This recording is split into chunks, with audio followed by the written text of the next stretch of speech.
bounds.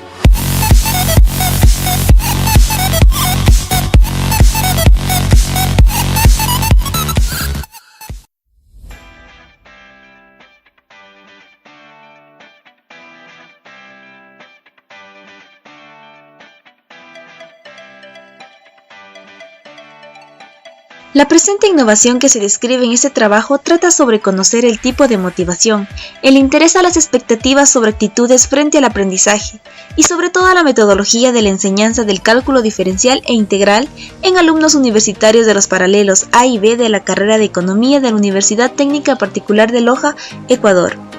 La finalidad es conocer la relación que existe entre la motivación autónomo y la motivación controlada, mediante un test a escala. Participaron todos los alumnos de los dos paralelos. Se realizó grupos de 4 personas por cada mesa seleccionadas con una muestra aleatoria estratificada. Nuestro proyecto de investigación tuvo carácter exploratorio descriptivo y se aplicó un taller con evaluación en 3 grupos. Notas de 86 a 100%, notas de 70 a 85% y notas de 50 a 69%. Consideramos que la motivación en el aula constituye un condicionante importantísimo del proceso de enseñanza y aprendizaje del cálculo, por lo que profundizar su estudio resulta imprescindible. El aprendizaje real en la clase depende de la habilidad del profesor para mantener y mejorar la motivación que traían los estudiantes al comienzo del curso. Erikson, 1978. Sea cual sea el nivel de motivación que traen los estudiantes, será cambiado a mejor o a peor por lo que ocurre en el aula. Objetivos. El objetivo general es analizar estrategias para crear un ambiente de motivación por los esfuerzos e interés auténtico. Específicos. Considerar la importancia de la motivación desde la perspectiva del estudiante. Interpretar y aprender a distinguir los componentes de la motivación. Resultados por objetivos. El entusiasmo del estudiante. La importancia del material. La organización de la asignatura, la participación activa de los estudiantes, la variedad en el uso de tecnologías docentes, la conexión entre el profesor y los estudiantes, el uso de ejemplos apropiados, concretos y entendibles. La práctica se desarrolló mediante el siguiente esquema: orientación por parte de los docentes a los alumnos sobre los contenidos y talleres a tratarse en la clase unificada, distribución de material físico y TICs para el desarrollo de la clase. Aplicar las herramientas y modelos matemáticos elementales de cálculo diferencial e integral. Distribución en grupo de 4 alumnos mediante una muestra estratégica aleatoria para el desarrollo del taller. Bienvenidos a este conversatorio. El día de hoy estaremos con 2 docentes de la Universidad Técnica Particular de Loja. Lo tenemos aquí al docente Gustavo Viñamagua y al docente Rolando Quispe. Además de ello tenemos una estudiante de la área administrativa, la señorita Paulina Ramírez. Bienvenidos a este conversatorio. Muchas gracias. Bueno, el día de hoy vamos a hablar sobre lo que es la innovación. Yo quiero que ustedes me cuenten qué es la innovación docente. Bueno, la innovación docente es un proceso donde se interrelacionan la parte de la didáctica, la pedagogía, los estudiantes en sí, y todos ellos giran alrededor de las tecnologías de la información y la comunicación para mejorar, en este caso, la enseñanza del cálculo univariado en nuestra universidad. Específicamente, lo que estamos aplicándolo es en el área administrativa. ¿En qué consiste esta innovación? Bueno, nuestra innovación le hemos designado un tema específico, técnicas para mejorar la motivación en el aula. Nuestra innovación se basa específicamente en una necesidad que es real, no solo en Ecuador, sino en todo el mundo, de que nuestros estudiantes de matemáticas no se encuentran motivados. Cuando llegan a clases llegan cansados, tienen una resistencia a las ciencias puras, a las ciencias aplicadas. En este caso la asignatura es el cálculo univariado de una función real, de variable real. Entonces aquí con el compañero Rolando hemos escrito un borrador, lo hemos presentado al vicerrectorado académico, de tal manera que nos han aprobado el proyecto para experimentar nuevas técnicas para motivar a los alumnos en el aula. Esto es, por ejemplo, tratar de que el estudiante tenga una diferencia entre la motivación extrínseca y la motivación intrínseca, para tener una correlación. ¿Nos podría explicar qué es la motivación intrínseca? Ya. La motivación intrínseca es aquella cuando el ser humano, el estudiante, lo hace por amor a esa carrera. En este caso, la motivación intrínseca es cuando el alumno adora, quiere ser un economista, un ingeniero administrativo, un contador. Mientras que la motivación extrínseca es algo extra, que lo hace por el regalo que le dan en casa, por un estatus social, etcétera, etcétera. Esas son prácticamente para nosotros distractores que nosotros tenemos que orientarlos y decirlos: vienes acá, pues enamórate más de lo que ya estás de tu carrera, porque es tu futuro.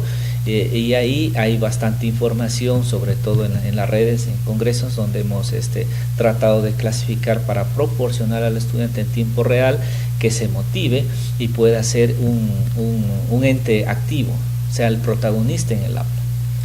En sí, ¿cómo se utiliza esta técnica? La metodología en sí de la innovación está basada en la estrategia didáctica de proyectos, está basada en el método ELI, un método americano que está dando mucho resultado, y también en el ABP, en el aprendizaje basado en proyectos. Ahora, en nuestra aula, ¿en qué ha consistido exactamente esta estrategia? Es tratar de que el estudiante trabaje en equipo, tenga un rol, es decir, el estudiante se asume una responsabilidad en cada clase, y el profesor pasa de ser del método tradicional, de ser un profesor que ofrece, que transmite conocimiento, a ser partícipes. Es cuando el estudiante lee, asume y pregunta. Entonces la técnica estallido, cuando la necesidad sale del estudiante. Ahora, antes de eso se lo prepara al estudiante, se lo hace ver videos, se lo hace jugar, se lo hace una dinámica en tiempos muy cortos. Esta técnica prácticamente está basada en los 2 primeros minutos de que el estudiante entre en acción, llamémoslo así. Una vez que el estudiante está ya motivado, se puede recién iniciar la clase. Esta nueva metodología de innovación, ¿cómo ha influido en los estudiantes? Al inicio de la clase es muy importante captar la atención del estudiante para que sea productiva y efectiva lo que se va a dialogar, lo que se va a discutir. Y una de las herramientas fabulosas pues son las tecnologías de la información, es decir, ahí tenemos por ejemplo Socratips, tenemos Kahoot, y muchas herramientas más interactivas que nos permiten es captarlo al estudiante a través de la curiosidad, y en ese momento se desarrolla el proceso de aprendizaje. Además, por ejemplo, la libertad que les damos a los estudiantes de dejarles sacar todos los aparatos tecnológicos que tengan, ¿no? Obviamente que se aplican y se ciñen a la parte académica sobre el tema que estamos tratando. ¿Eso qué nos ha permitido? Pues primeramente bajar esos niveles o esos índices que cuando el profesor va al aula y hace una pregunta sobre lo que se va a tratar el tema, y mucha de la gente no quiere participar por diferentes situaciones, no ha leído o de pronto desconoce el tema, pero si tiene su herramienta tecnológica, tiene acceso en ese momento a internet, consulta, e inmediatamente pasan unos segundos, pues sí, levanta la mano y puede participar. Y nos ha dado resultados muy efectivos. La gente se motiva, se despierta, pasa de ese estado, de ese statu quo, es decir, de estar sentado receptando la información, a ser partícipe interactivo entre el profesor y alumnos y entre sus compañeros. Al inicio esta innovación ¿cómo fue la acogida que tuvo con los estudiantes? ¿Cómo la acogieron los estudiantes? Bien, como todo cambio hay resistencia. Entonces el estudiante, al venir de un sistema tradicional, porque nosotros estamos prácticamente trabajando en las ciencias básicas en los primeros años, entonces el estudiante tiene un temor a que va a fallar. Entonces ahí nosotros con nuestra experiencia tratamos de darle la confianza al estudiante, hablar con él directamente.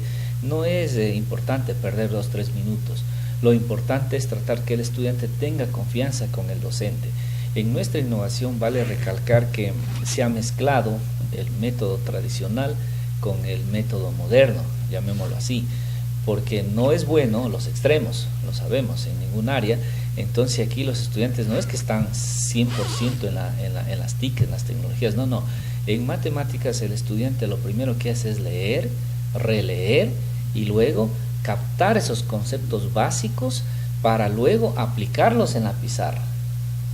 método tradicional, llamado así, él pasa la pizarra, se equivoca, borra, el profesor le ayuda, los compañeros lo ayudan. Una vez que está preparado él, después de haber pasado por los conceptos, definiciones, haber llegado a hacer ejercicios, haber llegado a hacer problemas, ingresamos a la parte ya tecnológica, donde tenemos las herramientas, los simuladores matemáticos, los REAs, por ejemplo, los REAs, Socrates, GeoGebra. En los simuladores los más utilizados en las universidades del mundo es Wolfram, MATLAB. Entonces el estudiante hace una simulación de lo que puede ser el mundo real, y ahí ingresan directamente estas tecnologías, estos procesos didácticos, para que el estudiante culmine ese proceso de enseñanza y aprendizaje. Es decir, él al final tiene que estar satisfecho y decir: todo este conjunto de fórmulas, teoremas, axiomas, las voy a aplicar en este campo. Ejemplo, nosotros un ejemplo de un grupo de trabajo, ellos hacían la oferta y la demanda a través de derivadas parciales. Entonces ellos al final se sienten satisfechos, dicen: ok, cuando yo sea profesional o cuando tenga que analizar, mejorar el oferta y la demanda de X empresa, lo puedo hacer con derivadas parciales. Okay. Eso fue, discúlpame, esta partecita, eso fue, yo creo que, Rolando, el reto más grande, tratar de llegar a ese final, a ese proceso. Es un poco duro por muchos factores ajenos a los estudiantes, a los profesores, incluso a la misma universidad. Es un problema social. No sé si, Rolando, en tu paralelo se marcó esa satisfacción del alumno cuando dijo: ah, sí, iniciamos aquí y hemos llegado al final. Claro, mira que cuando la matemática generalmente se la aborda en el aula, con los estudiantes, el sentido de la aplicabilidad que ellos lo pueden hacer, es decir, lo están experimentando en ese momento en la vida real, en escenarios simulados, les mejora automáticamente la motivación, es decir, y se conecta también el profesor con el estudiante, porque al final se está hablando sobre un mismo objetivo, donde los jóvenes van a estar luego como profesionales prestando sus servicios, y eso es fantástico, es fabuloso. En mi paralelo, por ejemplo, el 90% de los estudiantes han aumentado su motivación para aprender el tema de cálculo, que es una ciencia pura, es una ciencia dura, y que muchas veces se lo ve como aburrido, como algo tradicional, pero cuando se da este tinte diferente a través de la innovación, entonces los estudiantes también se captan y se automotivan, es decir, a través de la curiosidad ellos quieren aprender cosas nuevas porque ven la aplicabilidad ya a corto tiempo. ¿A ustedes qué fue lo que les motivó, qué fue lo que les impulsó, qué vieron en los estudiantes para poder crear esta innovación? Bueno, hablábamos con el profesor Gustavo. Aquí en la universidad hay el programa de innovación docente que se lo provee cada semestre que estamos iniciando con los diferentes componentes académicos, y claro, es una propuesta. Hablamos con Gustavo, él por su formación es matemático puro, en cambio yo soy en la parte administrativa, y estamos ahí mezclando esos conocimientos para generar algo nuevo, y nos ha dado muy buenos resultados. Entonces eso nos motiva justamente para cambiar la forma de llevar nuestras clases, y sobre todo ver a los estudiantes ese cambio de actitud, porque eso es muy importante. Un joven que tiene actitud y tiene proactividad para realizar una actividad, pues se contagia a él y contagia a los demás, nos contagia todo el paralelo. A veces nos perdemos el receso, dice: bueno, ya es hora del receso, ni tiempo ni cuenta nos hemos dado del tiempo. Paulina, tú que ya viviste esta experiencia de esta nueva innovación, ¿qué fue lo que más te impactó de esto? Bueno, lo que más me impactó a mí como estudiante fue el acceso a los recursos tecnológicos que los docentes nos dieron, porque es como que existe una participación o una comunicación más directa con el docente. Tú como estudiante, cuando te dieron el libre acceso a las redes sociales, a las TICs, ¿a ti para qué lo utilizabas tú más? ¿Lo utilizabas al principio para específicamente el estudio o lo estudiabas para tus redes sociales? No, o sea, lo utilizaba al inicio para, claro, o sea, los docentes nos permiten a veces uno que otro mensaje, no lo puedo negar, pero más se lo utiliza para el conocimiento, o sea, para adquirir nuevos conocimientos, ya que, o sea, se hace una clase más participativa y más comunicativa. Entonces es como que es mejor. Tú con esta nueva innovación, ¿cómo te sientes al lado del docente? ¿Cómo? ¿Cómo te sientes al lado del docente? ¿Sientes que hay más confianza? ¿Sientes como que no haya el rango entre docente y alumno, sino como compañeros de trabajo? Existe más compañerismo, se puede decir, porque ambos compartimos conocimientos y el docente imparte lo que él sabe y nosotros es como que también tratamos de superar o igualar al docente. Miren, aquí acaba de decir algo muy interesante, Paulina, tratar de la teoría japonesa, ¿no? Imitar, igualar y superar al docente. Esto no existía en época cuando uno era estudiante, o sea, igualar a un profesor era casi, era imposible, porque uno, el docente, decía, es verdad, tiene una experiencia por su edad, por su formación, pero hay conocimientos en los que lo que acaba de decir Paulina, se comparte conocimientos científicos en el aula, y eso no significa que lo va a hacer menos ni más al docente. Al contrario, nuestra labor como docente moderno, diría yo, es sentirse satisfecho cuando el estudiante aprende y pregunta. Yo muchas veces me he quedado sorprendido, hacen preguntas que uno tiene un 10% de la respuesta, porque imagínese usted, un estudiante accede a un paper del 2018, publicado en el mes pasado.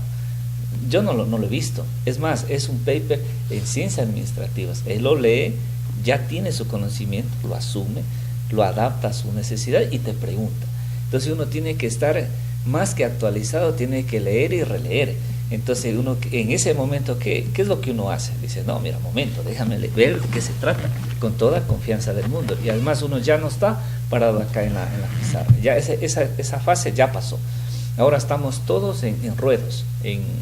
El método ELI nos sugiere, nos recomienda 3 mínimo y 4 máximo estudiantes para los grupos de dinámica de grupos.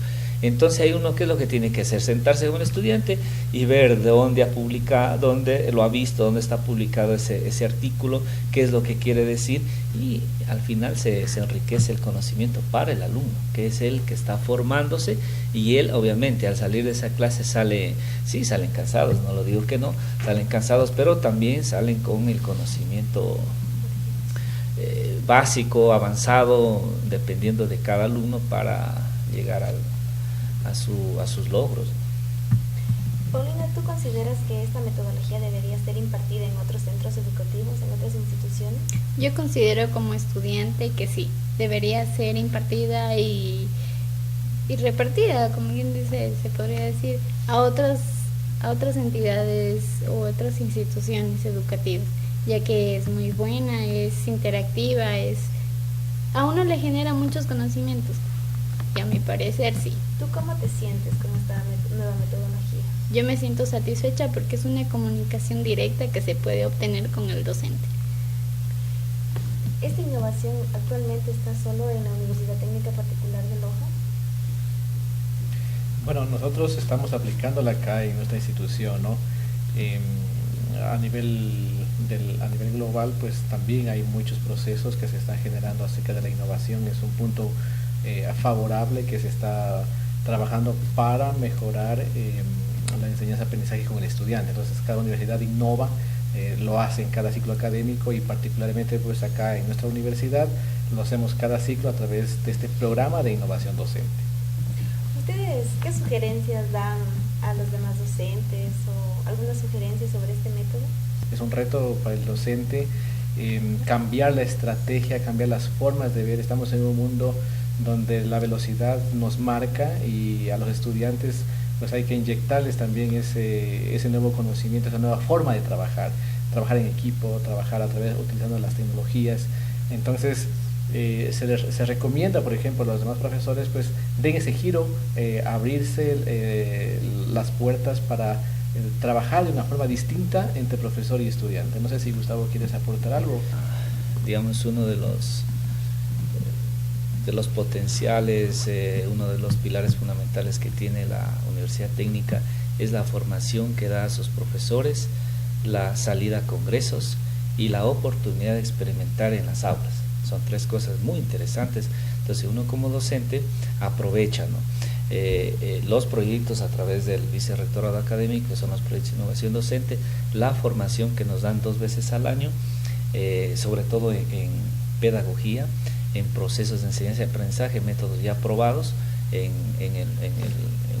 otros países, y las salidas. Por ejemplo, hemos salido a Relme, a Perú, el año anterior a la reunión latinoamericana de matemáticas y sus aplicaciones. Hemos estado en Argentina, otros compañeros también han salido a otros países a socializar estas experiencias ya probadas acá. Claro, al entender por didácticas probadas, estoy hablando en el contexto de Loja. Imagínese usted una experiencia interesante, ¿no? Nuestro profesor de un curso del método ELI, que es un profesor en una universidad de California, Ramón Ferreiro, dice: mira, así doy clases a mis alumnos en California para que se concentren, les pongo música de Vivaldi, música clásica del italiano, y miren, dice, y genera. Entonces al inicio, cuando uno llega acá en Loja y le dice a los chicos: mira, te voy a poner música de Vivaldi y vas a aprender, al inicio obviamente dicen: no, mire, o sea, hubiese querido reggaetón, hubiese querido cumbia, salsa, pero sí, déjelo, le digo, es para probar. Y al final dicen: no, sí tiene su lógica, dice. Entonces no estamos inventando el agua tibia ni nada, más bien estamos tratando de adaptar estas tecnologías, estos procesos de enseñanza y aprendizaje de las ciencias probados en otros países, aquí en nuestra universidad. Y repito, la ventaja nuestra es que uno puede socializar estas experiencias en congresos, ¿no? Y obviamente en las publicaciones. Entonces eso es también la motivación que le da al docente y por ende al alumno. Un alumno que vea que su profesor escribe, va a congresos, lee, se adapta y de pronto encuentra, nosotros tenemos acá hijos de migrantes que han estado en Europa, en Estados Unidos, y dice: sí, dice, este método lo he visto allá, usted lo aplica acá. Entonces como que dice: no estamos lejos. Eso es muy positivo, muy positivo. Bueno, y de esta manera finalizamos el conversatorio con el magíster Rolando Quispe, con nuestra señorita estudiante Paulina y con el magíster Gustavo Viñamagua. Así que esperamos que este conversatorio les haya servido a ustedes para que no tengan miedo y para que vean el vínculo que se puede generar entre alumno con docente. Muchísimas gracias. Bounds.